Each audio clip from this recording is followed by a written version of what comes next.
नमस्कार दोस्तों, कैसे हैं आप सभी लोग? उम्मीद करता हूँ आप सब लोग बहुत अच्छे होंगे और आप सब लोगों की पढ़ाई भी बहुत अच्छे ढंग से आगे बढ़ रही हो।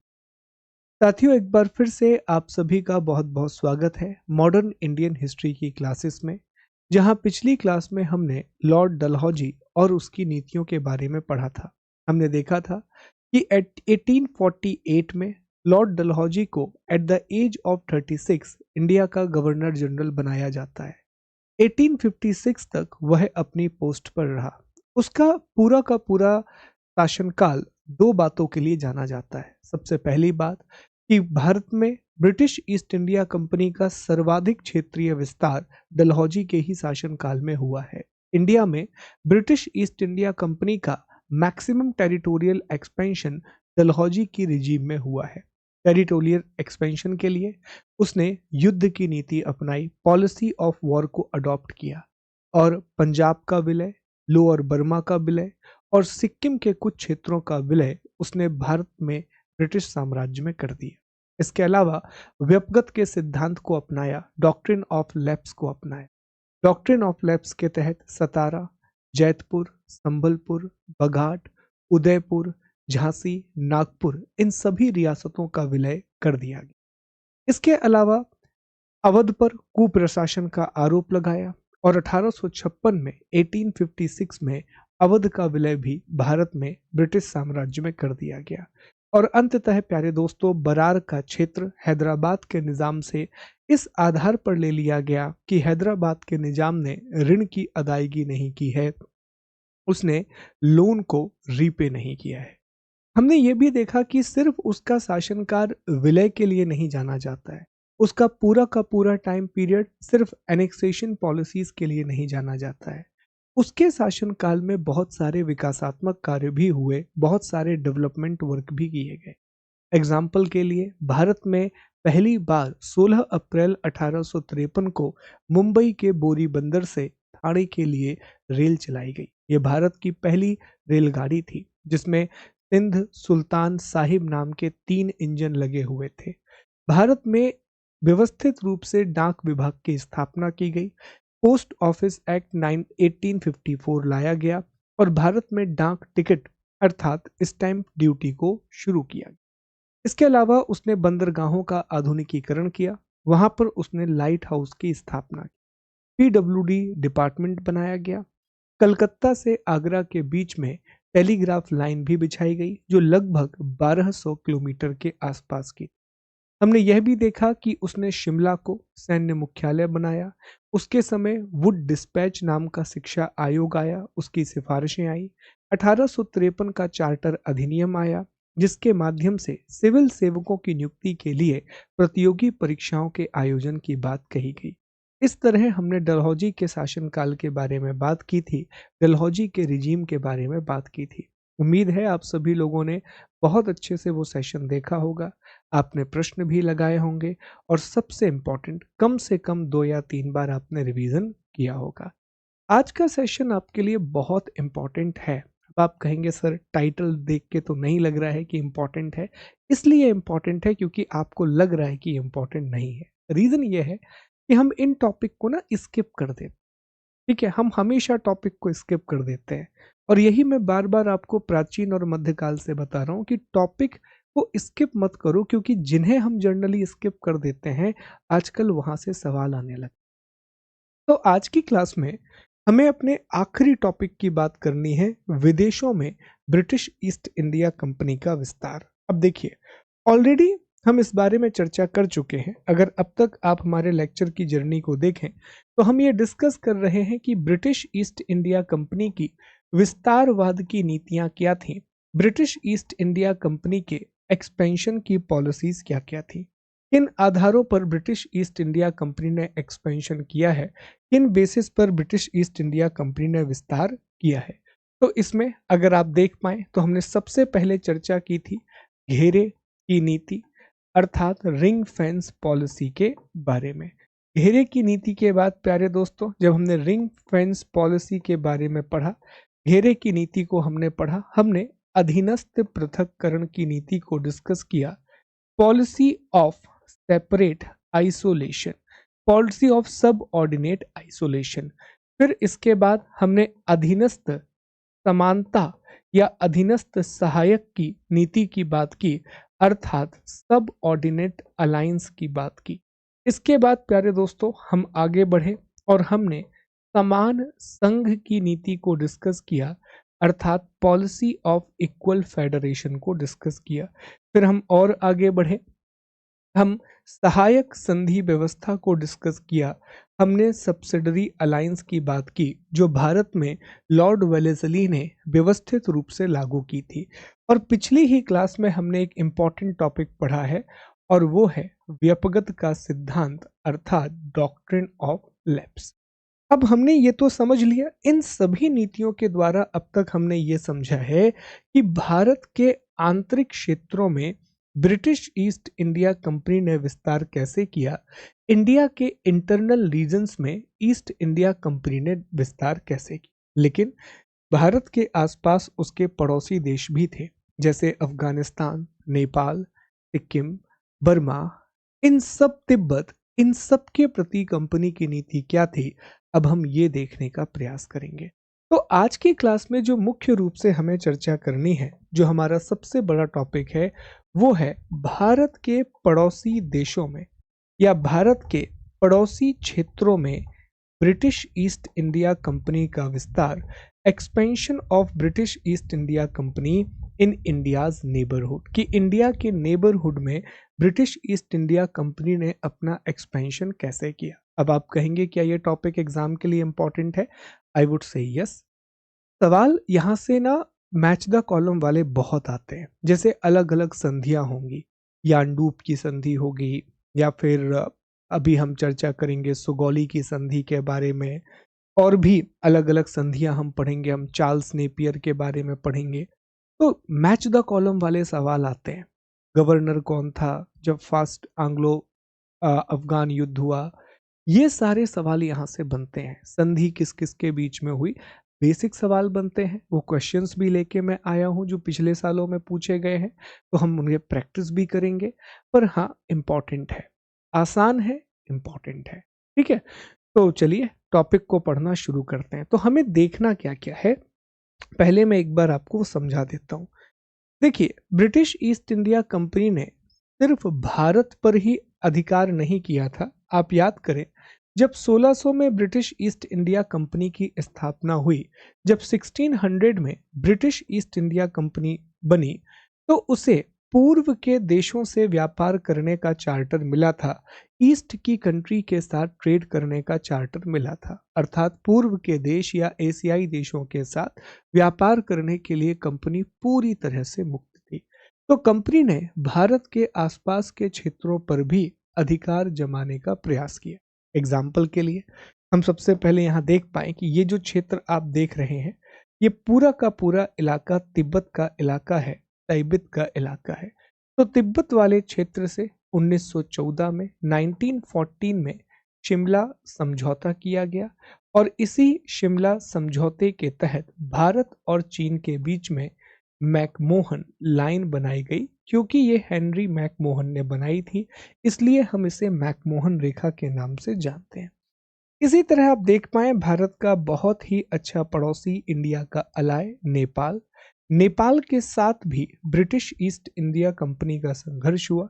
नेपाल के साथ जो युद्ध हुआ उन्हें गुरखा वॉर के नाम से जाना जाता है, जो 1814 से 1816 के बीच में हुए। अंततः 4 मार्च 1816 को सुगौली की संधि के द्वारा, ट्रीटी ऑफ सुगौली के द्वारा नेपाल और अंग्रेजों के बीच में शांति स्थापित हुई।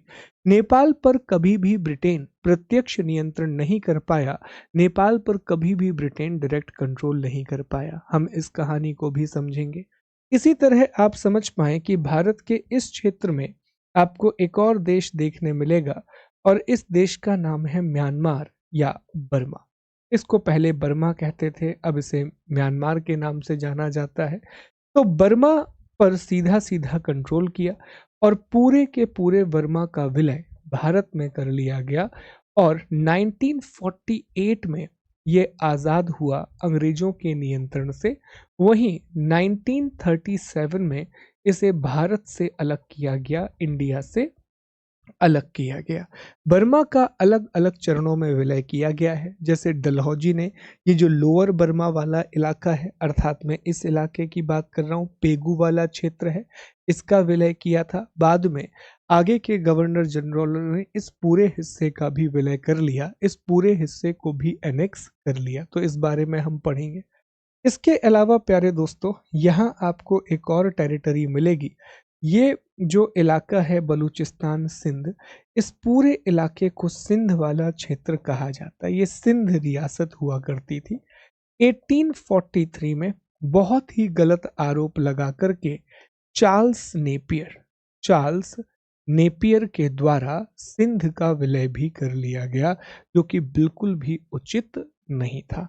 पर एक बहुत लंबी लड़ाई जो अंग्रेज हारे और इसका प्रभाव भारत पर बहुत सकारात्मक रूप में हुआ। एक अवधारणा टूट गई कि कभी अंग्रेजों को हराया नहीं जा सकता, ब्रिटिशर्स कांट बी डिफीटेड। ये पूरी की पूरी अवधारणा इस युद्ध के बाद टूट गई। आज भी दुनिया के सबसे जटिल भौगोलिक परिस्थितियों में, एक्सट्रीम ज्योग्राफिकल कंडीशन में अफगानिस्तान का नाम आता है। बहुत सारे बड़ी बड़ी शक्तियों ने अफगानिस्तान पर नियंत्रण प्राप्त करने की कोशिश की, पर कोई भी अफगानिस्तान पर नियंत्रण प्राप्त नहीं कर सका। बहुत समय पहले रशिया, ब्रिटेन, फिर अमेरिका, ये कोई भी, इन्होंने बेतहाशा मनी लगाई, बेतहाशा पावर लगाई, पर अफगानिस्तान को कंट्रोल नहीं कर सके। ठीक है, तो अफगानिस्तान को लेकर के युद्ध किए जाएंगे, बैटल किए जाएंगे। इस युद्ध में ब्रिटेन की हार होगी। 3 अलग अलग युद्ध हमें देखने के लिए मिलेंगे। इस युद्ध में अगेन जैसा मैं कह रहा हूं कि अंग्रेजों को लाभ नहीं मिलेगा और अफगानिस्तान कभी भी अंग्रेजों के कंट्रोल में नहीं आ पाएगा। हाँ, कुछ समय के लिए इनडायरेक्ट कंट्रोल में रहेगा, पर आगे जाकर के 1919 में, 1919 में ये कंट्रोल भी पूरी तरीके से खत्म हो जाएगा। तो अब इस क्लास में हमें यही समझने की कोशिश करनी है कि कैसे ब्रिटेन नेपाल, तिब्बत, बर्मा, सिंध और अफगानिस्तान के क्षेत्रों में फैला। बिल्कुल परेशान मत होना, मैं जानता हूं कि आप शायद इतिहास में ये टॉपिक पहली बार पढ़ रहे हो, हम क्योंकि यूजुअली स्किप कर देते हैं। इत्मीनान से मुझे सुनना है, बहुत अच्छे से टॉपिक को समझना है, बढ़िया मैप बना करके एक एक बात मैं आपको एक्सप्लेन कर दूंगा। तो परेशान होने की कोई भी आवश्यकता नहीं है, हम अच्छे से टॉपिक को पढ़ेंगे प्यारे दोस्तों। ठीक है जी, चलो तो हमें इसी कहानी को डिस्कस करना है और फिर आखिर में इसका समरी भी दिया गया है, तो need not to worry about it. सारा का सारा समरी भी यहाँ पर दिया गया है, पूरी समरी भी हमने यहाँ बना के दी है। एक सेकंड का समय दीजिएगा, मैं आपको ओपन करके भी बता देता हूँ सारी बातें। तो देख पाइए, ये हमारा टॉपिक है जो हम आज की क्लास में पढ़ने जा रहे हैं। नेपाल, बर्मा, अफगानिस्तान, सिंध और तिब्बत, इनकी कहानियों को हम डिस्कस करेंगे। चलिए, तो सबसे पहले हम हमारे पड़ोसी देश, बहुत ही पुराने मित्र, आज भी जिनके साथ बहुत अच्छी मित्रता है, नेपाल के साथ कहानी को शुरू करते हैं। नेपाल के साथ हम स्टोरी की शुरुआत करते हैं प्यारे दोस्तों। देखो, नेपाल इंडिया का एक बहुत अच्छा अलाय है। हाँ, अभी कुछ संबंध ठीक नहीं रहे, बट नेपाल बहुत ही पुराना अलाय है इंडिया का और बहुत अच्छा अलाय है। तो ये जो टेरिटरी आप देख रहे हैं, this territory belong to Nepal. और आप देख पाए तो भारत के बहुत से राज्यों के साथ नेपाल की सीमाएं लगती हैं। एग्जाम्पल के लिए यहाँ आपको उत्तराखंड मिलेगा, ये यूपी वाला इलाका है, ये बिहार है, हम ज्योग्राफी में पढ़ेंगे, ये वेस्ट बंगाल है, ये सिक्किम है। इन सब के साथ अपनी सीमाओं को साझा करता है नेपाल। अब नेपाल में हम चर्चा कर रहे हैं अराउंड 1814 से 1816 के बीच।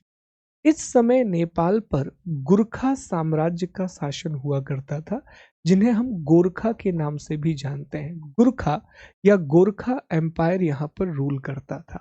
सवाल यह है कि आखिर क्यों 1814 में, 1814 में, उस समय लॉर्ड हेस्टिंग्स और लॉर्ड हेस्टिंग्स के सेनापति का नाम था डेविड ऑटन लूनी। ठीक है, डेविड ऑटन लोनी। इन दोनों ने आखिर नेपाल पर आक्रमण क्यों किया, आखिर नेपाल पर अटैक क्यों किया? कारण था कि नेपाल के द्वारा विस्तार करना, नेपाल के द्वारा एक्सपेंशन करना। नेपाल की सेनाएं अक्सर इन क्षेत्रों में आक्रमण करती रहती थी। ये जो सीमावर्ती इलाके हैं ना, तो इन इलाकों में वो आक्रमण करती रहती थी। कई बार ब्रिटिश सरकार ने ये चुनौती दी कि आप इन क्षेत्रों में मत आइए, आप अपनी ही टेरिटरी में सीमित रहिए, पर वो ये बात नहीं मानी। तो 1814 में एक लड़ाई शुरू होती है और इस लड़ाई का परिणाम ये हुआ, इस लड़ाई का रिजल्ट ये हुआ कि इसमें नेपाल की पराजय हो गई, नेपाल इसमें हार गया। ठीक है। और जब भी कोई राज्य हारता है तो उसे एक संधि करनी पड़ती है, उसे एक ट्रीटी करनी पड़ती है। तो ऐसा ही हुआ। 4 मार्च 1816 को, 4 मार्च 1816 को, ये डेट याद रखिएगा, एक संधि पर हस्ताक्षर किए गए जिसे सुगौली की संधि कहा गया, ट्रीटी ऑफ सुगौली कहा गया। बस इतना ही सवाल बनता है प्यारे दोस्तों। सवाल आपसे पूछेगा कि सुगौली की संधि किन के बीच में हुई, तो याद रखिएगा नेपाल के गुरखा साम्राज्य और ब्रिटिश ईस्ट इंडिया कंपनी के लॉर्ड हेस्टिंग्स के बीच में सुगौली की संधि की गई। सुगौली की संधि के तहत यहाँ दो इलाके हैं, एक इलाका है कुमाऊं और दूसरा इलाका है गढ़वाल। ये दोनों इलाके ब्रिटिश ईस्ट इंडिया कंपनी को दे दिए गए। कुमाऊं और गढ़वाल का जो इलाका है, ये दोनों ही इलाके ब्रिटिश ईस्ट इंडिया कंपनी को दे दिए गए। इसी संधि के बाद ब्रिटिश ईस्ट इंडिया कंपनी की सेना में गोरखा रेजिमेंट की शुरुआत हुई और गोरखा रेजिमेंट भारतीय आर्मी की आज एक सबसे प्रतिष्ठित रेजिमेंट में से एक है। हम यह भी देख पाएंगे कि नेपाल में एक ब्रिटिश रेजिडेंट को अपॉइंट किया गया, एक ब्रिटिश अधिकारी को नियुक्त किया गया, ठीक उसी तरह जैसे सहायक संधि व्यवस्था के तहत नियुक्त किया जाता था।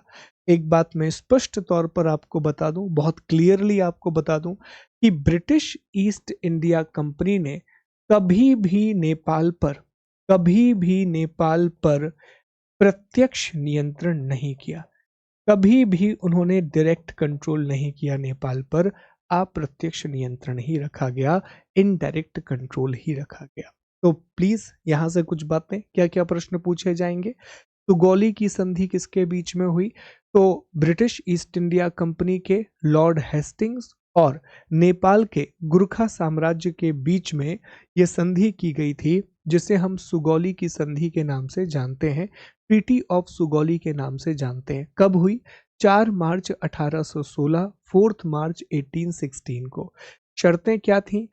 नेपाल में ब्रिटिश रेजिडेंट को अपॉइंट किया गया, गुरखाओं को भारतीय सेना में नियुक्त किया गया, अप्रत्यक्ष नियंत्रण स्थापित किया गया और ब्रिटिश ईस्ट इंडिया कंपनी को कुमाऊं और गढ़वाल वाला क्षेत्र मिल गया। आइए यही बातें एक बार हम पीपीटी में देख लेते हैं। सारी बातें दी गई हैं तो ये चीजें आपको समझ में आएंगी। देखिए ये जो है ना, ये जो इलाका आप देख रहे हैं यहाँ, हाँ जी, ये रहा नेपाल। तो ये सब कुछ यहाँ लिखा है कि एंग्लो नेपाल युद्ध, British governor general Lord Hastings, सेनापति था डेविड ऑक्टरलूनी, सीमावर्ती क्षेत्रों पर हमले, फिर ये सुगौली की संधि जो 4 मार्च 1816 को हुई। एक बार देखिए, फिर हम सिंध के बारे में बात करेंगे।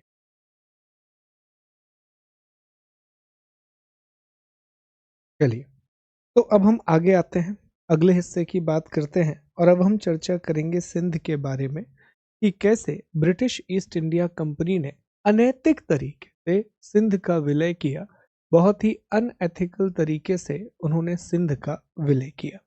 देखो, सिंध का जो विलय है, जो एनेक्सेशन ऑफ सिंध है, it was a part of second Anglo Afghan war. ये द्वितीय आंग्ल अफगान युद्ध का हिस्सा था। अब ये इलाका कहाँ है, कैसा है, इसको जरा समझने का प्रयास कीजिएगा। देखो, ये जो टेरिटरी आप देख रहे हैं, ये अफगानिस्तान का इलाका है और ये जो इलाका आप देख रहे हैं, ये पूरा का पूरा इलाका सिंध का है। अब सिंध वाला जो इलाका है, ये बहुत पहले से ब्रिटेन के अच्छे दोस्त रहे हैं और 1843 के आसपास, या जब द्वितीय आंग्ल अफगान युद्ध हो रहा था, तो उस समय यहाँ के जो शासक हैं तो वो मीर मोहम्मद नासिर थे, और मीर मोहम्मद नासिर जो है वो तालपुर रियासत कहलाते थे या तालपुर वंश बोलते थे। तो यहाँ तालपुर राजवंश का शासन, तालपुर वंश, और तालपुर वंश के जो सुल्तान इस समय थे वो थे मीर मोहम्मद नासिर। सिंध का विलय इसलिए भी शॉकिंग था कि सिंध जो है वो हमेशा से ब्रिटिश का मित्र रहा है, वो हमेशा से ही ब्रिटेन का एक अलाय रहा है, और उसने सेकेंड अफगान वॉर में ब्रिटेन की मदद भी की थी। लेकिन सिंध का जो इलाका है it was very important strategically. क्यों? एक तो यहाँ से अरेबियन सी है, अरब सागर है, और अरेबियन सी होने की वजह से आप यहाँ से व्यापार कर सकते हैं, ट्रेड कर सकते हैं। दूसरा, जब भी सिंध की सेना जाते तो यहाँ से अगर अफगानिस्तान में एंटर करना है तो अफगानिस्तान में एंटर किया जा सकता था। इसी इलाके से बहुत आसानी से आप ईरान और फिर पूरे के पूरे वेस्ट एशिया में एंटर कर सकते थे। तो एक बहुत ही सामरिक महत्व की जगह थी, एक बहुत ही स्ट्रेटेजिकल इम्पोर्टेंस की जगह थी। कभी भी ये प्लान नहीं था कि हम सिंध का विलय करेंगे, लेकिन द्वितीय आंग्ल अफगान युद्ध के बाद ये निर्णय लिया गया कि हमें सिंध का भी विलय करना पड़ेगा, और इसकी जिम्मेदारी दो लोगों को दी गई। उस समय भारत का वायसराय लॉर्ड एलन बरो, लॉर्ड एलन बैरो, और लॉर्ड एलन बैरो के साथ सिंध में चार्ल्स नेपियर। चार्ल्स नेपियर ही एक्चुअल में वो व्यक्ति हैं जिन्होंने पूरी तरीके से सिंध विलय की योजना बनाई थी। चार्ल्स नेपियर को यहाँ एक ब्रिटिश रेजिडेंट के रूप में अपॉइंट किया गया था। बाद में चार्ल्स नेपियर ने सिंध का विलय किया और चार्ल्स नेपियर को सिंध का पहला गवर्नर जनरल बनाया गया। चार्ल्स नेपियर अपनी किताब में लिखते हैं कि हमें सिंध का विलय करने का कोई भी अधिकार नहीं है, यह बहुत अनैतिक होगा, लेकिन फिर भी हम ऐसा करेंगे। वो यह भी लिखते हैं कि हम सिंध का विलय नहीं करना चाहते थे, सिंध का विलय तो दूसरे अफगान युद्ध में हाथी की पूंछ की तरह हो गया। तो ये दोनों बातें चार्ल्स नेपियर ने लिखी हैं अपनी किताब में। एक और बात आपको समझना पड़ेगा कि जब सिंध को 1843 में 1843 में ब्रिटिश इंडिया के साथ मर्ज किया गया तो इसे बॉम्बे प्रेसिडेंसी का हिस्सा बनाया गया। लेटर ऑन 1936 में जाकर के इसे एक प्रांत का दर्जा मिला, इसे एक प्रोविंस का दर्जा मिला। तो सर यहाँ से क्या क्या सवाल बन सकते हैं? पहला सवाल बनेगा सिंध का विलय कब हुआ, सिंध को कब एनेक्स किया गया? तो जवाब होगा 1843 1843 में। जब सिंध का विलय किया गया तो उस समय सिंध पर किसका शासन था? तो जब सिंध को एनेक्स किया गया तो वहां तालपुर वंश के सुल्तान मीर मोहम्मद नासिर का शासन था, मीर मोहम्मद नासिर का शासन था। सिंध का विलय जब हुआ तब भारत का गवर्नर जनरल कौन था? लॉर्ड एलन बरो। और किसने सिंध का विलय किया था? चार्ल्स नेपियर के द्वारा सिंध का विलय किया गया। चार्ल्स नेपियर ही सिंध के पहले गवर्नर बनाए गए, और चार्ल्स नेपियर ने यह कहा था कि यह बात सच है कि हमें सिंध का विलय करने का कोई अधिकार नहीं है, यह बहुत ही ज़्यादा अनैतिक होगा, it will be very much unethical, पर फिर भी हम ऐसा करेंगे। वो ये भी कहते हैं कि हम सिंध का विलय नहीं करना चाहते थे, ये तो अफगानिस्तान में आए हुए तूफान की एक पूंछ की तरह था। जब सेकेंड एंग्लो अफगान वॉर हुआ, द्वितीय आंग्ल अफगान युद्ध हुआ, तो उसी के एक आधार के रूप में सिंध का विलय कर लिया गया, जो गलत था क्योंकि सिंध ने अफगानिस्तान के वॉर में ब्रिटेन की मदद की थी। तो यहाँ से यही सवाल बनते हैं, यहाँ से यही क्वेश्चन बनते हैं कि सिंध का विलय कब हुआ, कौन शासक था? तो एक बार देख भी सकते हैं, यहाँ सारी की सारी जानकारी लिखी हुई है, सारी इंफॉर्मेशन यहाँ दी गई है कि मीर मोहम्मद नासिर खान जो कि तालपुर राजवंश से बिलोंग करता था। दो युद्ध भी हुए छोटे छोटे से, मियानी और हैदराबाद। देखो हैदराबाद जो है ना, दो हैदराबाद, एक भारत में हैदराबाद है वो अलग है, एक सिंध वाले क्षेत्र में भी हैदराबाद था। ठीक है। और चार्ल्स नेपियर ये सिंध के पहले गवर्नर बनाए गए और उस समय गवर्नर जनरल लॉर्ड एलन बरो थे। चार्ल्स नेपियर का कथन, हमें सिंध को जीतने का कोई अधिकार नहीं है, लेकिन हम फिर भी ऐसा करेंगे। सिंध का विलय कोई एकाकी घटना नहीं है, यह तो अफगान तूफान की पूंछ थी। सिंध को प्रारंभ में बॉम्बे प्रेसिडेंसी में मिलाया गया, लेकिन 1936 में 1936 के आसपास इसे अलग से एक प्रांत का दर्जा दे दिया गया, इसे सेपरेटली एक प्रोविंस बना दिया गया। ध्यान से ये देखिए, फिर हम आगे बढ़ते हैं, अगले हिस्से पर आते हैं।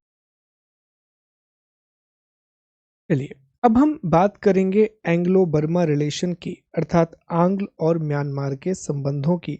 एंग्लो बर्मा रिलेशंस के बारे में हम पढ़ेंगे। देखो, एंग्लो बर्मा जो रिलेशन है उसके खराब होने की सिर्फ दो वजह थी। एक सबसे बड़ी वजह थी दोनों की सीमाओं का आपस में टकराना। आप देख सकते हैं यहाँ पर क्लियरली विजिबल है कि ये अफगानिस्तान की बर्मा की सीमा है, और यही कारण है कि चूंकि दोनों की सीमाएं लगती थी, ये ब्रिटिश इंडिया की सीमाएं थी और ये बर्मा की सीमाएं थी, तो दोनों के बीच में सीमाओं पर तनाव रहता था। जो बाउंड्रीज हैं उनके ऊपर टेंशन बनी रहती थी। दूसरा रीजन ये था कि यहाँ पर फ्रांस की गतिविधियां भी ज्यादा थीं, यहाँ फ्रेंच की एक्टिविटीज भी ज्यादा थीं।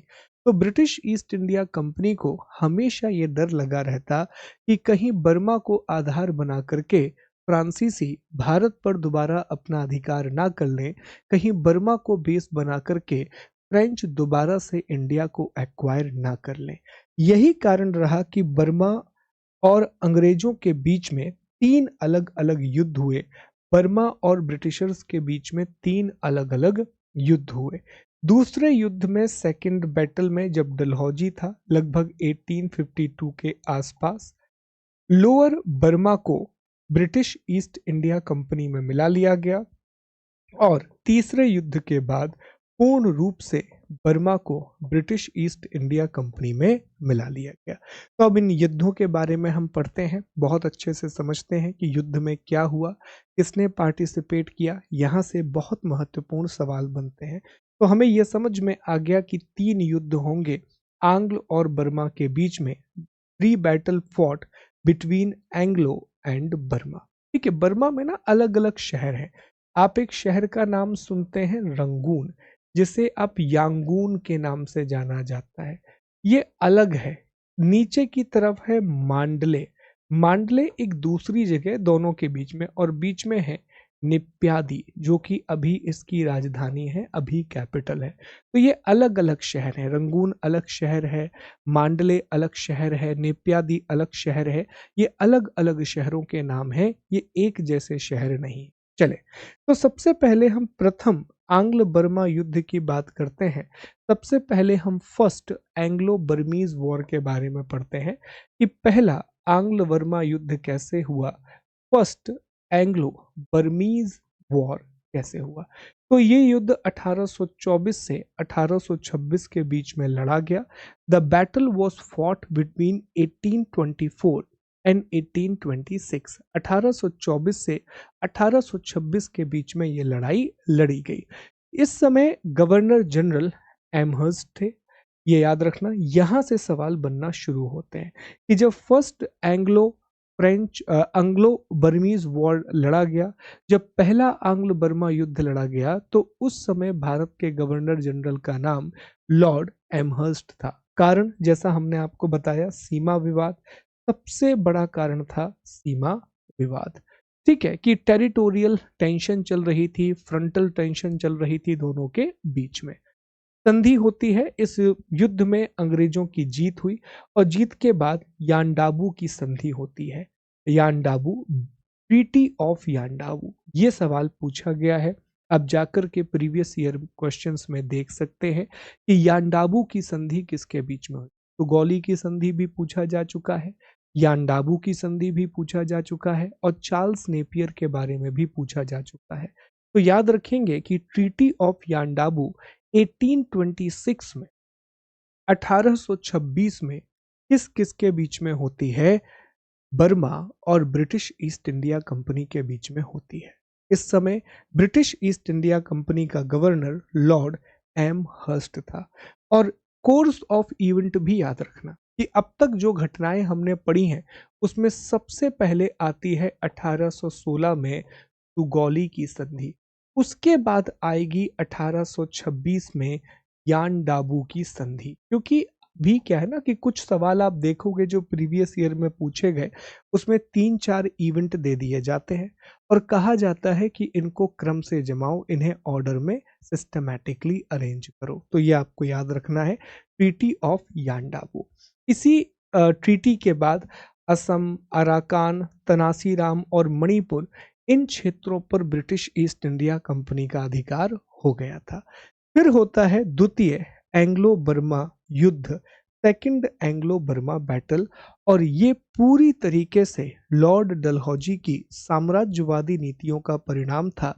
ये पूरी तरीके से लॉर्ड डलहौजी की इंपीरियलिस्टिक पॉलिसी का रिजल्ट था। हम पहले भी देख चुके हैं कि डलहौजी बड़े क्लियर माइंडसेट के साथ इंडिया आया था कि उसे कंपनी का टेरिटोरियल एक्सपेंशन करना है, उसे कंपनी का क्षेत्रीय विस्तार करना है। इसी क्रम में 1852 में द्वितीय आंग्ल बर्मा युद्ध होता है और इसका परिणाम ये हुआ कि लोअर बर्मा का जो क्षेत्र है या पेगू वाला जो इलाका है वो पूरी तरीके से ब्रिटिश ईस्ट इंडिया कंपनी के पास आ गया। रंगून वाला इलाका भी मिल गया, भी ब्रिटिश ईस्ट इंडिया कंपनी को मिल गया और बर्मा के राजा मिंदन मिन को अपनी राजधानी मांडले स्थानांतरित करनी। ठीक है, तो ये सारी बातें हम जानते हैं कि 1852 में डलहौजी के समय द्वितीय आंग्ल बर्मा युद्ध हुआ, सेकंड एंग्लो बर्मा बैटल हुआ और लोअर बर्मा पर ब्रिटिश ईस्ट इंडिया कंपनी का अधिकार हो गया या पेगू वाले इलाके पर ब्रिटिश ईस्ट इंडिया कंपनी को टेरिटोरियल राइट मिल गए। फिर आता है थर्ड एंग्लो बर्मा बैटल या तीसरा आंग्ल बर्मा युद्ध। तीसरा आंग्ल बर्मा युद्ध के समय भारत का गवर्नर जनरल लॉर्ड डफरिन था और ये 1885 में हुआ, अर्थात ये 1885 में लड़ा गया। इस युद्ध का प्रमुख जो कारण था कि बर्मा के राजा बर्मा के राजा थिबो की फ्रांस के साथ नजदीकियां, फ्रेंच अपनी एक्टिविटीज को लगातार बर्मा में बढ़ा रहे थे और फ्रांस के राजा भी परेशान थे और क्यों वो अंग्रेजों का साथ देंगे। दोनों युद्ध बर्मा हार चुका था और इन दोनों युद्धों में बर्मा के बहुत सारे क्षेत्रों पर ब्रिटिश ईस्ट इंडिया कंपनी अधिकार कर चुकी थी। पहले युद्ध में जब यानडाबू की संधि हुई तब भी बर्मा को असम के कुछ इलाके, मणिपुर के इलाके, अराकान जिसे रखाइन प्रांत भी कहा जाता है, इसके इलाके अंग्रेजों को देने पड़े थे। 1852 में डलहौजी ने सेकंड एंग्लो बर्मा वॉर में बर्मा को हरा दिया और इसकी वजह से लोअर बर्मा वाला इलाका चला गया, कैपिटल मांडले ट्रांसफर करना पड़ा, ये सारे काम हुए। तो यही कारण था कि कहीं ना कहीं बर्मा के जो राजा थे, बर्मा का जो राज सिंहासन था वो अंग्रेजों से मुक्ति पाना चाहता था और वो फ्रांस के नजदीक हो रहा था, वो फ्रेंच के नजदीक हो रहा था। डफरिन को ये बात पता चलती है और डफरिन ने 1885 में बर्मा पर अटैक कर दिया और पूरी तरीके से बर्मा का विलय 1886 में, एक साल युद्ध चला, 1886 में पूरी तरह से बर्मा का विलय कर दिया गया। 1937 तक, 1937 तक बर्मा भारत साथ में रहे।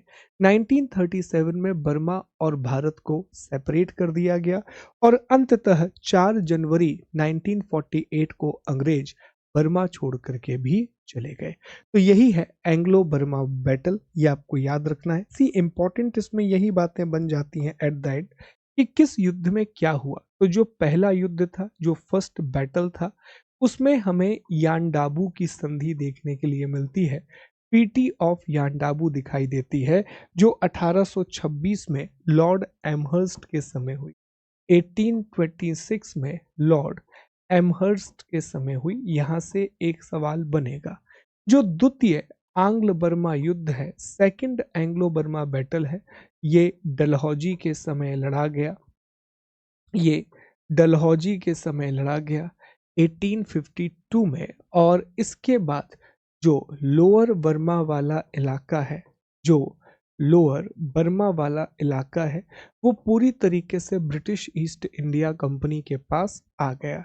जो तीसरी लड़ाई है वो डफरिन के समय लड़ी गई 1885 में, 1885 में, और इसी युद्ध के बाद 1886 में बर्मा का कंप्लीट एनेक्सेशन कर लिया गया, अर्थात बर्मा का पूर्ण विलय कर लिया।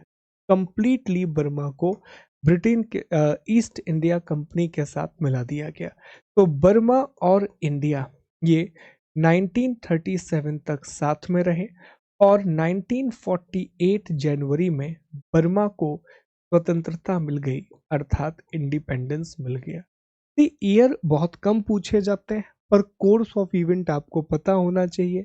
ये पता होना चाहिए कि कौन से युद्ध के समय कौन सा गवर्नर था। अब एक बार ना मैं आपका रिवीजन भी करा देता हूँ, क्योंकि हम मल्टीपल इवेंट्स पढ़ चुके हैं, पहली बार पढ़ रहे हैं, इसलिए रिवीजन भी कर लेते हैं। देखिए, तो सबसे पहले अगर हम चर्चा करें तो हमने देखा कि 1816 में सुगौली की संधि होती है, ट्रीटी ऑफ सुगौली हस्ताक्षर किया गया नेपाल के साथ, और इस समय भारत का गवर्नर था लॉर्ड हेस्टिंग्स। ठीक है, इसके बाद जो बड़ा इवेंट हमें देखने मिलता है वो 10 सालों के बाद 1826 में देखने के लिए मिलता है, अर्थात यांडाबू की संधि, ट्रीटी ऑफ यांडाबू, जो किसके साथ हुई, जो कि बर्मा और लॉर्ड एमहर्स्ट के साथ साइन की जाती है।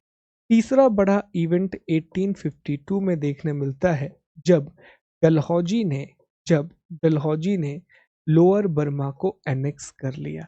फिर 1885 में हमें डफरिन के समेत एक इवेंट देखने के लिए मिलता है, जब उसने पूरे बर्मा को एनेक्स कर लिया। इसके बीच में हमें एक और इवेंट दिखाई देता है 1843 में।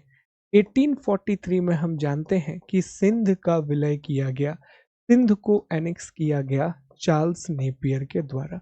देखो, इस तरह से ना इतिहास अब पढ़ने की आवश्यकता होने लगी है। अगेन हमें ना चीज़ों को चेंज करना पड़ता है एग्जाम पैटर्न के हिसाब से, एग्जाम की डिमांड के हिसाब से हमें चीज़ें पढ़ना चाहिए, याद करना चाहिए कि हाँ कोर्स ऑफ इवेंट पूछा जा रहा है, तो हम कोर्स ऑफ इवेंट याद रखें कि किस क्रम में कौन सा इवेंट हुआ है। प्यारे दोस्तों, अब हम आखिर में दो टॉपिक हमारे और बचे हैं। एक हमारा टॉपिक है तिब्बत और एक हमारा टॉपिक है आंग्ल अफगान युद्ध। तो पहले हम एंग्लो अफगान वॉर के बारे में डिस्कस कर लेते हैं कि आंग्ल और अफगान युद्ध कैसे हुआ।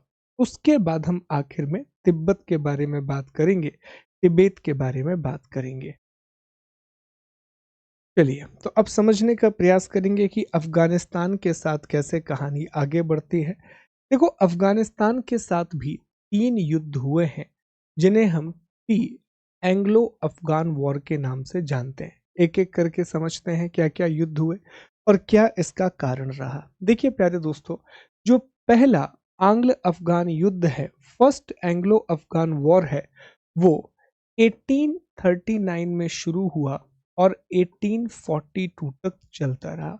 1839 में शुरू हुआ और 1842 तक चलता रहा।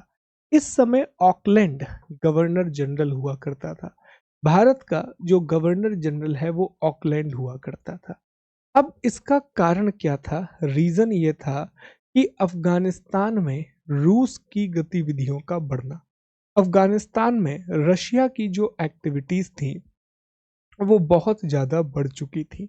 देखिए, हमने पहले भी एक शब्द का इस्तेमाल किया है जिसे हम ग्रेट गेम बोलते हैं। ग्रेट गेम का मतलब था कि मध्य एशिया को लेकर के, सेंट्रल एशिया को लेकर के रशिया और ब्रिटेन के बीच में एक वॉर चल रहा था। रशिया बहुत तेजी से अपना सेंट्रल एशिया में एक्सपेंशन कर रहा था, मध्य एशिया में विस्तार कर रहा था। ब्रिटेन को इस बात का डर था कि ऐसा ना हो कि रशिया जिस तेजी से आगे बढ़ रहा है वो बहुत जल्दी भारतीय क्षेत्रों को भी निशाना बना ले, वो बहुत जल्दी इंडियन टेरिटरीज में भी पहुंच जाए, क्योंकि वो ऑलरेडी इन सभी क्षेत्रों पर अधिकार कर चुका था, इन एरियाज पर अधिकार कर चुका था। तो उन्हें डर था कि अगर रशिया अफगानिस्तान में आया तो निश्चित तौर पे उसका अगला टारगेट इंडिया ही होगा। तो इसलिए वो अफगानिस्तान को एक बफर स्टेट के रूप में रखना चाहते थे। आपको जॉन लॉरेंस याद होगा, जिसने पॉलिसी ऑफ मास्टरली इनएक्टिविटी को अपनाया था, पर वो बाद में। पहले इस टॉपिक पर वापस आते हैं। तो उसका मुख्य कारण था कि अफगानिस्तान में रूस की गतिविधियों का बढ़ना। अब अफगानिस्तान में हमें दो अलग अलग राजाओं के नाम देखने मिलते हैं, एक दोस्त मोहम्मद खान और एक शाह सुजा। दोस्त मोहम्मद खान और एक और राजा हमें दिखाई देगा, शाह सुजा। अब जो दोस्त मोहम्मद खान है, इसका झुकाव रशिया की तरफ है और शाह सुजा को ब्रिटेन सपोर्ट कर रहा है। ऑकलैंड अटैक कर देता है और सबसे पहले जो पहला युद्ध इसके तहत हुआ, उसमें ऑकलैंड की जीत हो जाती है। उसमें ऑकलैंड की जीत हो जाती है और ये सभी मिलकर के शाह सुजा को अफगानिस्तान का नया राजा बना देते हैं। पर जैसे ही ऑकलैंड अपनी सेना को वापस लेकर के आता है, अफगानिस्तान में एक भयंकर विद्रोह होता है, एक बहुत बड़ा रिवोल्ट होता है। और इस रिवोल्ट में कुछ किताबें लिखती हैं 6,000 और कुछ किताबें लिखती हैं 16,000 सैनिकों को मार दिया जाता है। एल्फिंस्टन एक बहुत इंपॉर्टेंट इनका, एलेक्जेंडर बर्न और एल्फिंस्टन इनके दो बड़े कमांडर थे। तो एलेक्जेंडर बर्न और एल्फिंस्टन दोनों को मार दिया जाता है और इस पूरी घटना को काबुल मसैकर के नाम से या काबुल नरसंहार के नाम से जाना जाता है, विच हैपेंड अराउंड 1842। इसी के युद्ध के बाद अंग्रेज ये लड़ाई हार गए। हारे क्या, बहुत बुरी तरीके से हारे और दोस्त मोहम्मद खान को दोबारा से अफगानिस्तान का शासक बना दिया।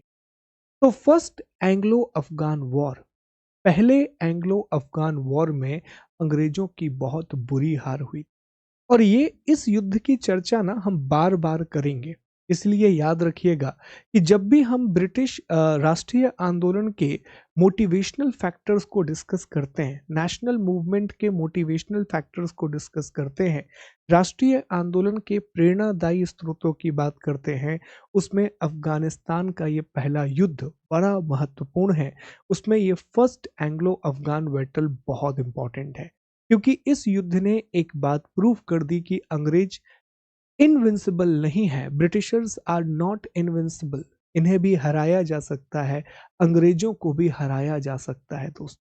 ठीक, तो ये बहुत इंपॉर्टेंट रोल प्ले करेगा। तो ये था पहला अफगान युद्ध, फर्स्ट अफगान वॉर, जिसमें शाह सुजा मारा गया, काबुल मसैकर हुआ और ब्रिटेन के लोग बहुत बुरी तरीके से हारे। इसी के बाद एक पॉलिसी अपनाई जाती है लॉरेंस के द्वारा, जिसे पॉलिसी ऑफ मास्टरली इनएक्टिविटी के नाम से जाना जाता है, अर्थात सक्रिय आकर्मण्यता की नीति के नाम से जाना जाता है, जो हम पढ़ चुके हैं। लिटन बाद में इसको चेंज करेगा और वो एक्टिव पार्टिसिपेशन की नीति को अपनाएगा, रिजर्व, जिसको हम प्राउड रिजर्व की पॉलिसी कहते हैं। अब हम आ जाते हैं दूसरे आंग्ल अफगान युद्ध पर, सेकंड एंग्लो अफगान पर। देखो, दूसरा आंग्ल युद्ध जो है वो 1878 से 1880 के बीच में लड़ा गया और इस समय जो ब्रिटिश गवर्नर जनरल था वो लॉर्ड लिटन था। इस समय जो ब्रिटिश गवर्नर जनरल था वो लॉर्ड लिटन था। सवाल यह है कि आखिर क्यों लड़ा गया। रीजन ये है कि देखिए, यहाँ पे एक राजा था शेर अली खान, यहाँ के राजा का नाम था। अगर मैं कारण की बात करूं, रीजन की बात करूं, तो रीजन ये हुआ कि यहाँ के राजा का नाम था शेर अली खान। अब शेर अली खान ने क्या किया कि शेर अली खान के पास दो देशों ने अपने अपने मिशन भेजे। एक रशिया ने अपने दूत भेजे और दूसरी तरफ ब्रिटिश ईस्ट इंडिया कंपनी, अब तो ब्रिटिश सरकार बन चुकी है, तो क्यों ना हम ब्रिटिश क्राउन की बात करें, कि ब्रिटिश क्राउन ने भी अपना एक दूत मंडल भेजा। उन्होंने ब्रिटिश दूतावास को नहीं आने दिया, जबकि रशिया को एक्सेप्ट कर लिया। लिटन को लगा कि ये रशिया के क्लोज अलाय बन जाएंगे, ये रूस की तरफ अगर इनका झुकाव हो गया तो इससे भारत पर खतरा हो सकता है, ये इंडिया को इनवर्सली अफेक्ट कर सकता है। तो लिटन ने लिटन ने अटैक कर दिया और अटैक करने के बाद शेर अली खान को मार डाला। ठीक है, अटैक कर दिया और शेर अली खान को मार डाला। कहा जाता है कि शेर अली खान भाग करके रशिया चला गया और रशिया में ही उसकी मौत हो गई, रशिया में ही उसकी डेथ हो गई। अब इस युद्ध में अंग्रेज जीत गए थे। दूसरे आंग्ल अफगान युद्ध में अंग्रेज विजयी हो गए थे, ब्रिटिशर्स की जीत हो गई थी। और जब भी कोई देश जीतता है तो वो संधि करता है, वो ट्रीटी करता है। और एक संधि हुई जिसे हम गंडमक की ट्रीटी के नाम से जानते हैं। Very very important, asked in many examination, मई 1879 में। ये डेट याद रखिएगा, बहुत इंपॉर्टेंट है। Treaty of Gandamak, treaty of Gandamak अर्थात गंडमक की संधि, बहुत इंपॉर्टेंट है। ट्रीटी ऑफ गंडमक या गंडमक की संधि, इसमें एक तरफ था लॉर्ड लिटन और दूसरी तरफ था याकूब खान। शेर अली खान का बेटा था याकूब खान और दोनों के बीच में गंडमक की संधि। इस गंडमक की संधि के द्वारा जो अफगानिस्तान की विदेश नीति है, अर्थात अफगानिस्तान की जो फॉरेन पॉलिसी है, वो पूरी तरीके से ब्रिटिश ईस्ट इंडिया कंपनी के पास आ गई। सेकंड एंग्लो अफगान वॉर के बाद भी सेकंड एंग्लो अफगान वॉर के बाद भी ब्रिटेन ने पूरी तरीके से अफगानिस्तान पर अधिकार नहीं किया, बल्कि वहां के शासकों को वहां पर रूल करने दिया। बस विदेश नीति की सारी शक्तियां छीन ली, फॉरेन पॉलिसी की सारी पावर छीन ली। लिटन का एक बहुत फेमस स्टेटमेंट है। लिटन कहता है कि रूस और ब्रिटेन दो लोहे के बहुत बड़े स्तंभ हैं और इनके बीच में मिट्टी का एक छोटा सा टुकड़ा है जिसका नाम है अफगानिस्तान। अर्थात इसे मिट जाना चाहिए, इसके अस्तित्व का कोई भी मतलब नहीं। क्या कह रहा है कि एक तरफ रशिया है जो एक बहुत बड़ा आयरन पिलर है, एक तरफ ब्रिटेन है जो दूसरा आयरन पिलर है, और इनके बीच में एक पॉट है, क्ले पॉट है, मिट्टी का पात्र है जिसे अफगानिस्तान कहा गया। इसके बाद जब ब्रिटेन यहाँ पर रहने लगे तो उनके लिए राह आसान रही नहीं, क्योंकि एक तो रूस की चुनौती थी और रशिया ने यहाँ पर किया भी। रशिया ने 1885 में पंचदेह नाम के क्षेत्र पर अधिकार कर लिया।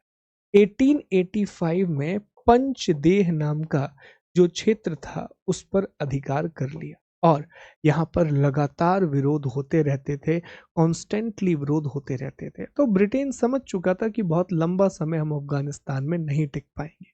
यही कारण था कि 1893 में मार्टिमर डूरेंड को भेजा गया और मार्टिमर डूरेंड से कहा गया कि अफगानिस्तान और ब्रिटिश इंडिया के बीच में सीमाओं का निर्धारण करो। तो मार्टिमर डूरेंड ने सीमाओं का निर्धारण किया। लैंसडाउन ने भेजा था मार्टिमर डूरेंड को और आज भी अफगानिस्तान और भारत के बीच में जो सीमा है उसे डूरेंड लाइन कहा जाता है। ठीक है, ये सारी बातें आपको याद रखनी है सेकंड एंग्लो अफगान वॉर के बारे में, द्वितीय आंग्ल अफगान युद्ध के बारे में। अब यहाँ से सवाल क्या क्या बन सकता है? सबसे पहला सवाल तो यही बन सकता है कि द्वितीय आंग्ल अफगान युद्ध के समय भारत का गवर्नर जनरल कौन था? लॉर्ड लिटन, जिसने प्राउड रिजर्व की पॉलिसी अपनाई थी। इस युद्ध का परिणाम क्या हुआ? अंग्रेजों की जीत हो गई, ब्रिटिशर्स की विक्ट्री हो गई और गंडमक की संधि पर हस्ताक्षर किए गए 1879 में ट्रीटी ऑफ गंडमक को साइन किया गया और अफगानिस्तान की विदेश नीति पूरी तरह से अंग्रेजों के हाथ में आ गई। आगे जाकर के रशिया ने पंचदेह वाला क्षेत्र अफगानिस्तान से छीन लिया और लॉर्ड लैंसडाउन ने सर मार्टिमर डूरंड को भेजा कि आप जाओ और बाउंड्री डीमार्क करो बिटवीन अफगानिस्तान एंड इंडिया। तो वही किया गया। आज भी इस डूरंड लाइन को हम फॉलो करते हैं, आज भी उस डूरंड लाइन को हम मानते हैं। तो ये सारी बातें याद रखना, यहाँ से एट द एंड सवाल बन जाते हैं। ठीक है जी। फिर तीसरा युद्ध होता है, थर्ड बैटल होता है 1919 से। कुछ किताबें लिखती हैं कि 1919 में शुरू हुआ, और 21 तक चलता रहा। इस युद्ध के समय भारत का वायसराय जेम्स फोर्ड था।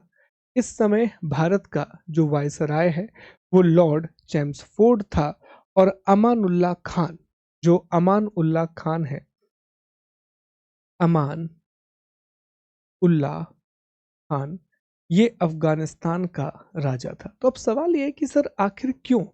क्योंकि आपके मन में यह सवाल आएगा कि आप ही ने बताया था कि 1879 में जो ट्रीटी ऑफ गंडमक हुआ था, इसके तहत अफगानिस्तान पर ब्रिटेन का अप्रत्यक्ष नियंत्रण स्थापित हो चुका था।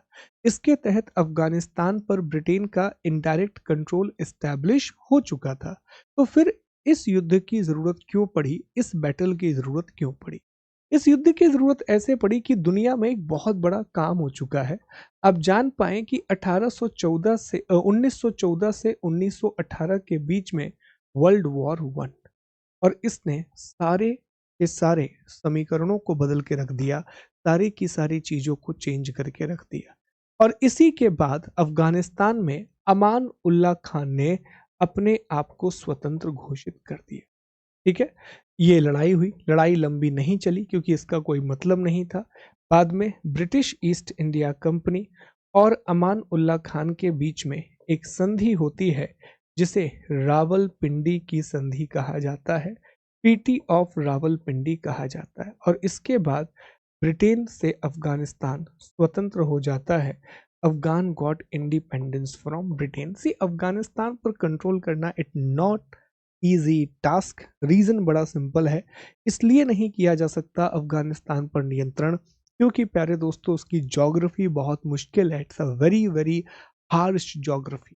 और यही एक रीजन है कि आज भी इतने मॉडर्न इक्विपमेंट होने के बाद अमेरिका ने बिलियंस ऑफ डॉलर्स खर्च कर दिए, पर वो अफगानिस्तान पर कंट्रोल एस्टैब्लिश नहीं कर सके। एट द एंड अफगानिस्तान छोड़ना पड़ा और तालिबान ने वहां पर पूरी की पूरी पावर को एक्वायर कर।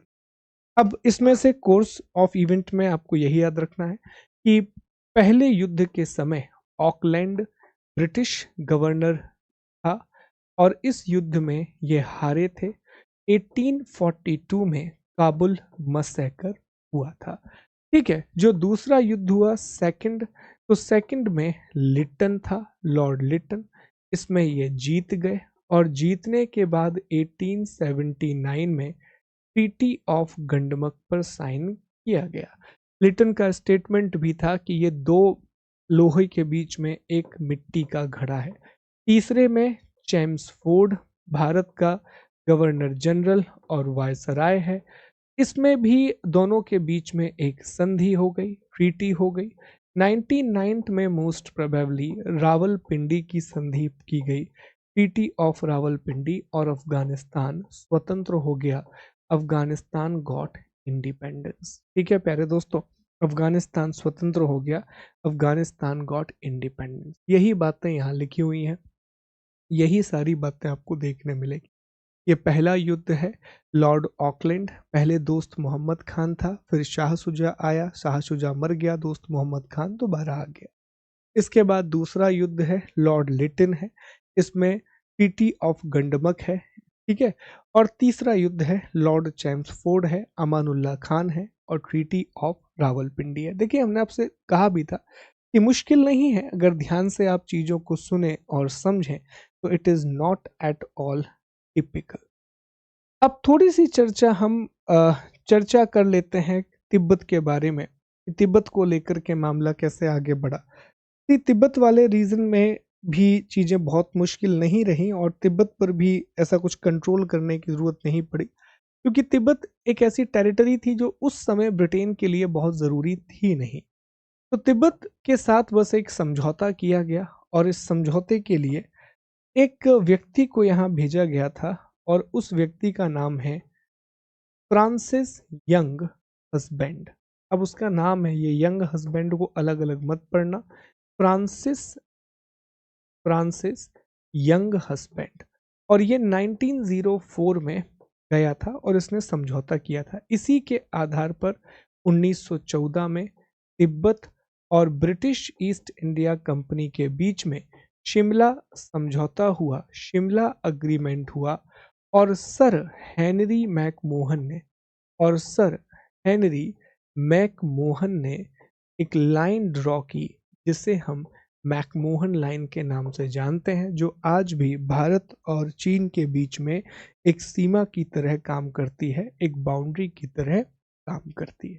तो यही है प्यारे दोस्तों हमारी सारी महत्वपूर्ण घटनाएं, सारे इंपॉर्टेंट इवेंट। अब इन्हें एक आखिरी बार और मेरे साथ रिकॉल कर लो, क्योंकि ये बहुत ज़रूरी है कि आपको कोर्स ऑफ इवेंट याद रहे। 1816 में सुगौली की संधि होती है। ट्रीटी ऑफ सुगौली पर हस्ताक्षर किए गए between Nepal and British east India company. इस समय गवर्नर जनरल था एमहर्स्ट। ठीक है, ये याद रखना, यही सारी बातें पूछी जाती हैं। सॉरी, हेस्टिंग्स, माफ कीजिए। इस समय गवर्नर जनरल था हेस्टिंग्स। इस समय गवर्नर जनरल था हेस्टिंग्स। इसके बाद इंपॉर्टेंट है 1826, 1826 का समय, जब यांडाबू की संधि पर हस्ताक्षर किए गए विद बर्मा। 1826 में ट्रीटी ऑफ यांडाबू या यांडाबू की संधि पर हस्ताक्षर किए गए बिटवीन बर्मा। ये याद रखना, ये बहुत इंपॉर्टेंट है और यहाँ पर जिम्मेदारी बनती है एमहर्स्ट। ठीक है, एमहर्स्ट की रिस्पॉन्सिबिलिटी बनती है।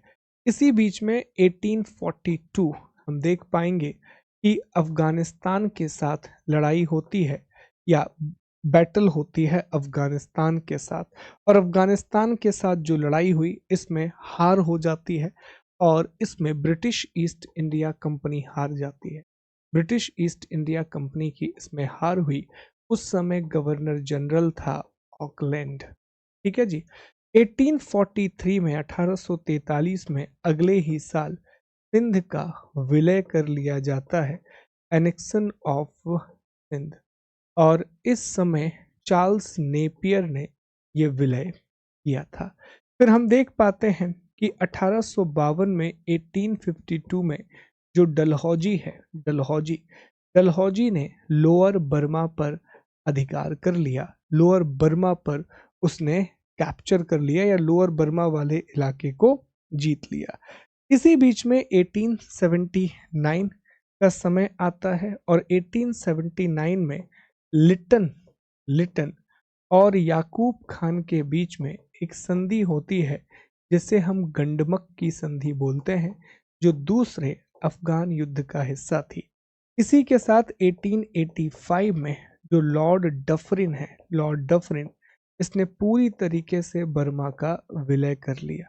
1904 और 14 के बीच में यंग हस्बैंड जाते हैं तिब्बत, उनके साथ समझौता करते हैं और हेनरी मैकमोहन के द्वारा मैकमोहन लाइन ड्रॉ कर दी गई। इसके बीच में यह भी याद रखना कि 1893 में मार्टिमर डूरंड ने डूरंड लाइन को भी ड्रॉ कर दिया। ईयर याद रखने की जरूरत नहीं है, इवेंट याद रखना।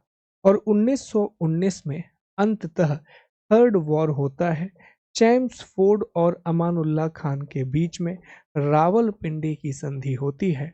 और बस यही तो पूरी घटनाएं हैं जो हमने अभी पढ़ी हैं। ये एक चार्ट में आ गई, ऐसे ही आप प्रैक्टिस कर लेना, चीजें ऑटोमेटिकली आपसे बन जाएंगी। आज आपको ना कुछ होमवर्क देके जा रहा हूं मैं, ये आगे वाली क्लासेस में हम डिस्कस करेंगे। क्या है कि स्टेटमेंट से सवाल पूछे जाने लगे हैं आज।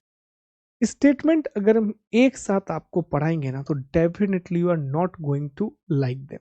तो हमने यहाँ बहुत सारे ना स्टेटमेंट दे दिए, बहुत सारे नहीं, 4-5 ही हैं, तो इनको पढ़ के आइए, याद करने की कोशिश कीजिएगा कि इसमें क्या बताया गया है। जैसे मैं अंग्रेजों को समुद्र तक खदेड़ सकता हूं पर समुद्र को सुखा नहीं सकता, टीपू सुल्तान का स्टेटमेंट था जो ये बता रहा है कि समुद्र में अंग्रेज बहुत शक्तिशाली थे, उनकी नेवी बहुत पावरफुल थी। गांधी जी ने कराची अधिवेशन के समय कहा था, गांधी मर सकता है परंतु गांधीवाद नहीं। मैं देश की बालू से कांग्रेस से बड़ा आंदोलन खड़ा कर दूंगा। जिन्ना विभाजन चाहते हैं या नहीं, अब हम स्वयं विभाजन चाहते हैं। ठीक है, कांग्रेस शने सने लड़खड़ा रही है और मेरी इच्छा है कि मैं उसकी शांतिमय मृत्यु देखूं। ये सभी बातें पाकिस्तान का निर्माता जिन्ना नहीं वरन लॉर्ड मिंटो था। ये सारे सवाल पूछ लिए जाते हैं, ये सारे क्वेश्चंस पूछ लिए जाते हैं। ठीक है, अब कुछ सवाल भी हैं जो पूछे गए हैं पिछले वर्षों में, एक बार हम उन्हें देख लेते हैं। जैसे एक सवाल मैच द कॉलम से पूछा गया कि पहला आंग्ल बर्मा युद्ध, द्वितीय आंग्ल बर्मा युद्ध और तृतीय आंग्ल बर्मा युद्ध, ये प्रीवियस ईयर के क्वेश्चन है, कौन इस समय भारत का गवर्नर जनरल था। तो फर्स्ट एंग्लो बर्मा बैटल में हमने डिस्कस किया था कि पहले के समय सर लॉर्ड एमहर्स्ट था और उसी ने यानडाबू की संधि पर हस्ताक्षर किया था। तो ए का हो जाएगा 2। ए का ऐसे ना आंसर जब भी आए ना तो बाजू में रफ में लिख लिया करो A2, क्योंकि ये अक्सर आप गलत करोगे। मैं गारंटी के साथ आपको बता रहा हूं कि अगर आपने रफ में नहीं लिखा आप गलत करोगे, सही आंसर आने के बाद भी यहां गलती कर दोगे। ठीक है, सेकेंड एंग्लो बर्मा बैटल के समय डलहौजी था, तो बी का हो जाएगा 1। और तृतीय आंग्ल के समय डफरिन था, तो सी का हो जाएगा 3। A2B1C3, A2B1C3 अर्थात इसका सही जवाब होगा। अगले प्रश्न की ओर आगे बढ़ते हैं, जो भी प्रीवियस ईयर का क्वेश्चन है। यहां पर संधि दिया गया है और वर्ष सुगौली की संधि हमने डिस्कस किया था कि 1816 में हुई थी, तो ए का जवाब तो हो गया 2, A2। ठीक है, यानडूब की संधि 10 सालों के बाद हुई थी 1826 में, तो ये हो जाएगा बी का 1। गंडमक की संधि ट्रीटी ऑफ गंडमक 9 में हुई थी 89 में, तो सी का हो जाएगा 3 और फिर डी का बट नेचुरल सी बात है 4 होगा जो यहाँ दिया गया है। ओके, तो यही आपको मिलाना है, तो इसमें से कौन सा सही जवाब है। A2B1C3D4, इसका सही जवाब भी क्या होगा, ए। ये भी पिछले वर्ष का सवाल है, प्रीवियस ईयर क्वेश्चन है। एक और सवाल है, इसको और लगाते हैं। पहला आंग्ल बर्मा युद्ध, तो अभी हमने डिस्कस किया कि फर्स्ट एंग्लो बर्मा बैटल के समय ए का हो जाएगा 2 आर्म हस्ट, द्वितीय के समय अभी आ गया B1। देखिए लगभग एक जैसा सवाल रिपीट हुआ है। तृतीय के समय डफरिन था, तो सी का 3। तो अब ऑब्वियसली बात है अफगान युद्ध के समय डी का 4, तो इसका सही जवाब भी होगा ए। लेकिन ये सवाल पूछे गए हैं, इस तरह के सवाल पूछे गए, ऑर्डर वाला सवाल भी पूछा गया है, वो हमने क्विज में अपलोड कर दिया है। ठीक है, एक और बात है कि यार आज का लेक्चर काफ़ी डिले हो गया। आप लोग सोच रहे होंगे इतनी रात में लेक्चर आया। रीज़न ये है प्यारे दोस्तों कि लेक्चर हमने पूरा रिकॉर्ड कर दिया, पूरा लेक्चर बन गया था, वो अपलोड भी होना था। अब आई डोंट नो उसमें क्या हो गया, वो उसका ऑडियो चला गया, आधा ऑडियो आया आधा ऑडियो चला गया, तो हमें उसको दोबारा से मुझे मैक्सिमम पार्ट जो है इसका वो दोबारा रिकॉर्ड करना पड़ा, इसलिए डिले हो गया। We are extremely sorry, but ठीक है, हमने मेहनत करके दोबारा ऐसे अपलोड कर दिया है। तो इसी के साथ हमारा एक और चैप्टर कंप्लीट होता है, ब्रिटेन का विस्तार, अर्थात ब्रिटेन का एक्सपेंशन, जो हमने डिस्कस कर लिया। अब हमें चर्चा करनी है आंतरिक विस्तार के बारे में, इंटरनल एक्सपेंशन के बारे में। तो अब हम डिस्कस करेंगे बंगाल, हम डिस्कस करेंगे मैसूर, हम सिंध की बात कर चुके हैं, अवध ठीक है एक क्लास में डिस्कस कर लेंगे, बेसिक सी कहानी अवध की, मराठा, इन सब के बारे में हम पढ़ेंगे और फिर हम धीरे धीरे करके उन मुद्दों पर आ जाएंगे, 1857 की क्रांति, ये सारी चीज। ठीक, तो कोशिश वही रहेगी कि 30-35 कक्षाओं में आपका मॉडर्न इंडियन हिस्ट्री भी पूरी तरीके से खत्म कर दिया जाए, पर अच्छे से खत्म किया जाए, खत्म ना किया जाए, प्रॉपर तरीके से पढ़ाया जाए जैसा हमने अब तक पढ़ा है। और मैं आपसे बस इतनी रिक्वेस्ट करूंगा साथियों, I am putting my everything in this lecture, हर चीज में लगा सकता हूँ, जो जो मैं कर सकता हूँ पूरी मेहनत कर रहा हूँ, चाहे वो प्रेजेंटेशन हो, क्विज हो। आई रियली होप कि ये लेक्चर आपको हेल्प करेंगे, तो प्लीज़ इनको जरूर देखिएगा और इनको यूटिलाइज कीजिएगा। जय हिंद, जय भारत।